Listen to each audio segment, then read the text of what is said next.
আসসালামু আলাইকুম ওয়া রাহমাতুল্লাহি ওয়া বারাকাতুহু। প্রিয় শিক্ষার্থী কেমন আছো? আলহামদুলিল্লাহ আমিও ভালো আছি। আজকে আমি তোমাদেরকে যে ক্লাসটা নিব সেটা হলো 2 এর পরিপূরকের মাধ্যমে যোগফল নির্ণয়। তোমরা বোর্ডে দেখতেই পাচ্ছ আমি লিখে রেখেছি +12 এর সাথে -5 এর যোগফল। এটা আমাদের লক্ষ্য করতে হবে। প্রশ্ন কি বলেছে? তাহলে আমরা জানি 2 এর পরিপূরকের মাধ্যমে যোগফল করা যায়, আবার পুনঃ পুনঃ যোগের মাধ্যমে বিয়োগের কাজ করা যায়। 2 এর পূরকের মাধ্যমে বিয়োগের কথা বললেও পুনঃ পুনঃ যোগের মাধ্যমে, অর্থাৎ বারবার যোগ করতে হয়, যোগ করার মাধ্যমে বিয়োগের মান বের করতে হয়। এটার মাধ্যমে খুব সহজেই সার্কিট বাস্তবায়ন করা যায় এবং অল্প পরিমাণ মেমোরি খরচ হয়। তাহলে চলো শিক্ষার্থী বন্ধুরা জেনে নিই 2 এর পরিপূরক। এখন আমি লিখব যে এখন কি লিখব? এই যে +12 আর -5 এর সাথে কি করতে বলেছে? যোগ করতে। এই ফরম্যাটটা আমরা একটু বসিয়ে নিই। এখন +12 লিখলাম, আর যোগের জন্য এই যোগ, অর্থাৎ যোগফলের জন্য, আর ফার্স্ট ব্র্যাকেট দিয়ে 5 বসিয়ে দিলাম। এটা করব +12 প্লাস মাইনাসে -7, সরি এটা 5 বসবে, ইকুয়াল টু +7। এটা আমার অঙ্ক মূলত হয়ে গেল। অ্যান্সার এই দুইটার বা এই দুই লাইনের উপর ভিত্তি করে আমরা করব। তাহলে আমরা পূর্বে যে ক্লাসে দেখেছিলাম কিভাবে বাইনারি অর্থাৎ ডেসিমাল থেকে বাইনারি সংখ্যা বের করতে হয়, রূপান্তর করতে হয়, সেটা নিয়ম অনুযায়ী। অর্থাৎ আমি এখানে কি করব? +12 এর বাইনারি মান বসাবো, অর্থাৎ 1100।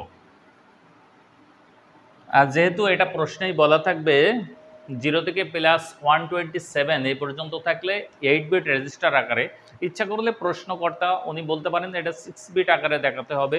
তাহলে আমরা 8 এর পূর্বে আরও 8টি ডিজিট বসাবো, সেটা হলো 0 বসালে 16 বিট হবে।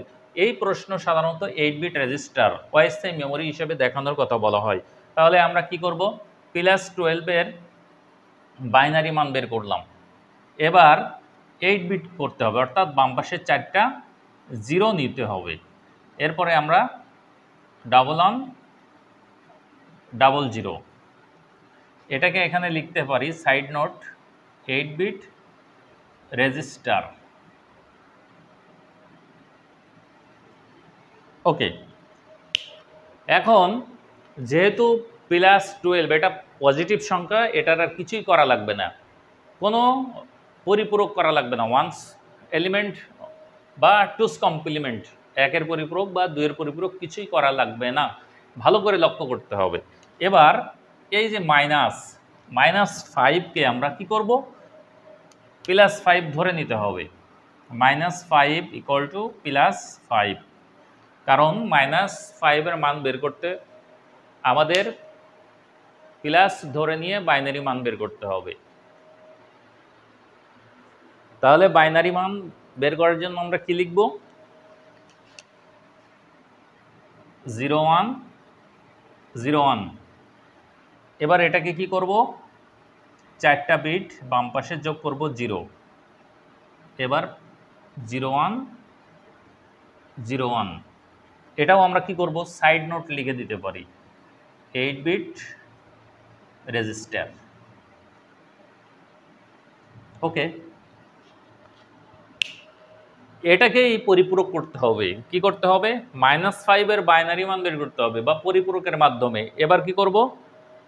এখানে ভালো করে লক্ষ্য করি, যেহেতু এখানে 8 বিট রেজিস্টার বের করেছি 5কে, এবার এটাকে বিপরীত মান করতে হবে। এই যে মার্কার, এটাই সোজা, এটাই সত্য। এবার এটার বিপরীত যদি করি বা বিপরীতভাবে ধরি, এটাকে বলা হয় ওয়ান্স কমপ্লিমেন্ট, পরিপূরক, 1 এর পরিপূরক বা সম্পূর্ণ বিপরীত মান প্রকাশ করা। তাহলে 1 এর পরিপূরক করতে হলে মৌলিক যে সংখ্যা বা প্রকৃত যে সংখ্যা, সে সংখ্যার সম্পূর্ণ বিপরীত মান প্রকাশ করাকে বলা হয় 1 এর পরিপূরক। তাহলে 0 থাকলে 1 আর 1 থাকলে 0। এভাবে আমরা এই লাইনটাকে কি করব? ওয়ান্স কমপ্লিমেন্ট বা 1 এর পরিপূরক। এই যে এটা ইংরেজিতে লিখেছি, আশা করি তোমরা বুঝতে পেরেছ, নাহলে বাংলায় লিখতে হবে। বরাবরই আমি যেটা করি, এই যে প্রকৃত যে সংখ্যা, এই সংখ্যাটার কাজ শেষ আপাতত, এই লাইনের সঙ্গে এই লাইনের কোনো সংযোগ হবে না, যেহেতু ওই লাইনটা দেখেই আমরা বিপরীত মান প্রকাশ করেছি।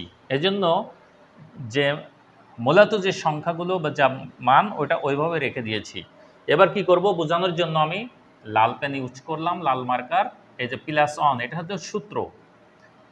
এবার কি করব, একের পরিপূরক যে মান বের হলো ওই মানের সঙ্গে 1 যুক্ত করব, যুক্ত করে যোগফল করব, বাইনারি যোগ।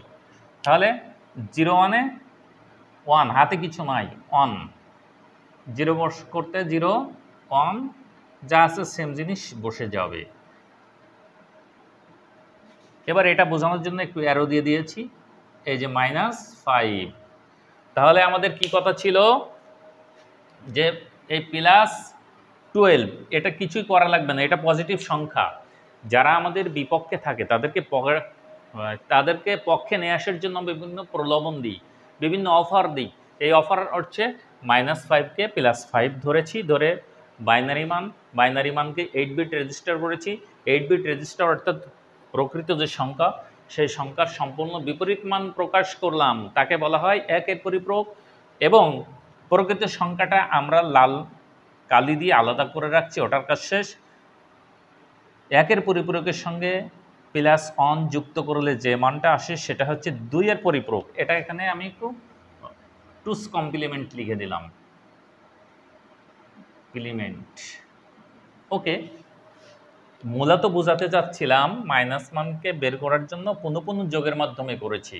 তাহলে এটা কি -5 এর মান পেলাম। তবে বিশেষভাবে লক্ষ্য করতে হবে, যখনই মাইনাসের মান আসবে অবশ্যই আমাদের 1 বসবে আগে, এটা মনে রাখতে হবে। সহজ পদ্ধতিতে যখনই কোনো মাইনাস ডেসিমাল সংখ্যা আসবে তার মানটার শুরুতেই 1 বসবে, আর যখন পজিটিভ হয় তখন শুধুমাত্র 0 বসে আগে, এটা মনে রাখতে হবে। যেমন +12 এর ক্ষেত্রে। ওকে, তাহলে +12 -5 এই দুইটার বাইনারি মান আমরা পেয়েছি। এবার কি করতে হবে, এবার আমাদেরকে এই দুইটাকে আবার যোগ করতে হবে। এখন আমি লিখতে পারি, এখানে আলাদা এই পাশেই করছি, আবার এই যে +12 এর মান কত ছিল এখানে বসিয়ে দিতে হবে, 1100। -5 এর মান কত পেলাম, 5টা 1 লিখতে হবে আগে, এবং 0 1 এটা সুন্দর করে প্রত্যেকটার নিচে বসাতে হবে, তাহলে যোগ করার জন্য সুবিধা হবে। এবার কি করব, আবারও বাইনারি নিয়মে আমাদের যোগ করতে হবে।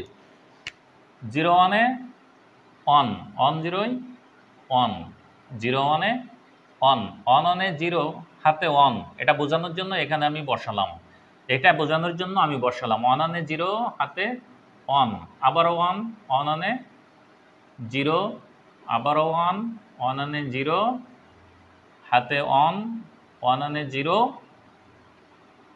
এই বাম পাশে বাকি 1টা বসে গেল, এই +7।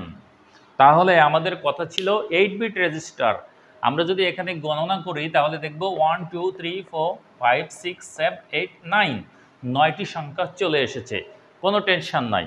কম্পিউটার যখন কন্ডিশনের বাইরে যে সংখ্যা আসে সেটাকে বাম পাশে, এটাকে বলা হয় ক্যারি বিট, অতিরিক্ত বিট, এটাকে কম্পিউটার গণনা করে না, ফেলে দেয়।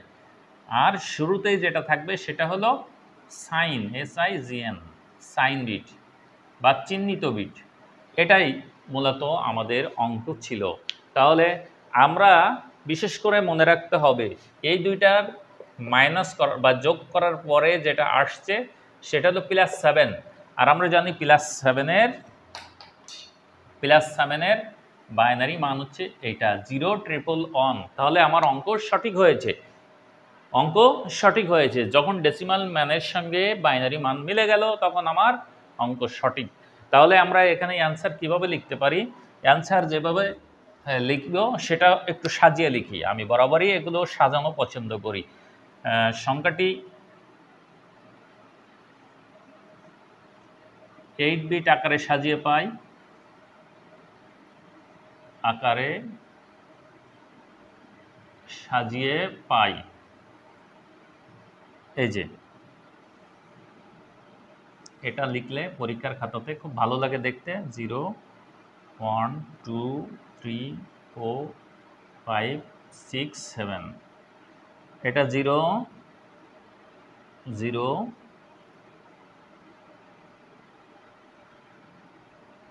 1 1। ওকে, এটা হলো সাইন বিট বা চিহ্নিত বিট। একটু চিহ্ন দিয়ে দিচ্ছি। ইনশাল্লাহ খুব ভালো নাম্বার পাওয়ার জন্য এভাবে অঙ্কগুলো করতে হবে। সাইন বিট। এবার লিখতে হবে অতএব নির্ণীয় যোগফল +7। এটা বাইনারি নাকি ডেসিমাল? এটা অবশ্যই ডেসিমাল। এই যে বাইনারি বের করলাম।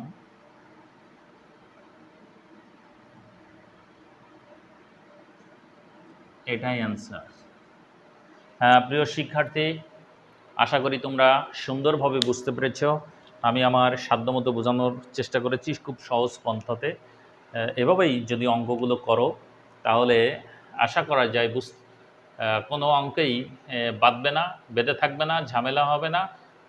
অন্তত পরিপূরকের এই যোগের নিয়ম, যতগুলো যোগই আসুক না কেন একই নিয়ম। ইনশাল্লাহ এর পরের ক্লাসে আমরা দেখাবো বাইনারি 2-এর পরিপূরকের বিয়োগের নিয়ম ইনশাআল্লাহ। ততক্ষণে সকলেই আল্লাহর রহমতে সুস্থ থাকো, ভালো থাকো। আলহামদুলিল্লাহ, আবারও দেখা হবে ইনশাআল্লাহ। আসসালামু আলাইকুম ওয়া রাহমাতুল্লাহি ওয়া বারাকাতুহু।